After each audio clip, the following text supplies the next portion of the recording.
Hello friends, welcome to VR Home Chef. ఉదయం లెగ్గానే ఒక్కొక్క రోజు బద్ధకంగా అనిపిస్తుంది కదండి. అలాంటప్పుడు ఈ చట్నీ పౌడర్ ఉన్నదనుకోండి, ఇన్స్టెంట్గా అప్పటికప్పుడు అలా కలుపుకొని 2 నిమిషాల్లో చేసేసుకోవచ్చండి. ముందుగా స్టవ్ పైన ఒక ప్యాన్ పెట్టుకొని అల్లం, వెల్లుల్లి, పచ్చిమిరపకాయలు ఒకే ఒక స్పూన్ ఆయిల్ వేసుకొని బాగా ఫ్రై చేసుకోండి.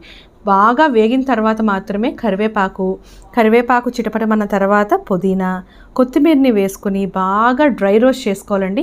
ఆయిల్ మాత్రం ఎక్కువ వేయకండి, పౌడర్ ఎక్కువ రోజులు నిలవ ఉంటుంది, డ్రైగా కూడా అవుతుంది. బాగా ఫ్రై అయిన తర్వాత 1 కప్పు వరకు పుట్నాల పప్పు, అదే అండి వేపించిన పప్పు ఉంటుంది కదా, దాన్ని ఫ్రై చేసుకుని ఇలా ఒక మిక్సీ జార్లోకి ట్రాన్స్ఫర్ చేసుకోండి. ఈసారి ఒక నిమ్మకాయ సైజ్ అంత చింతపండు, కొంచెం chaat masala, amchur powder, black salt, normal salt అదొక స్పూన్ ఇదొక స్పూన్ వేసుకొని కొంచెం జీలకర్ర పొడిని కూడా వేసుకొని మెత్తని పౌడర్లా చేసుకోండి. పంచదార నచ్చితే వేసుకోండి, టేస్ట్ అనేది బాగుంటుంది. ఈ పౌడర్ని జల్లించుకొని దాచుకుంటే నెల రోజులు నిలవ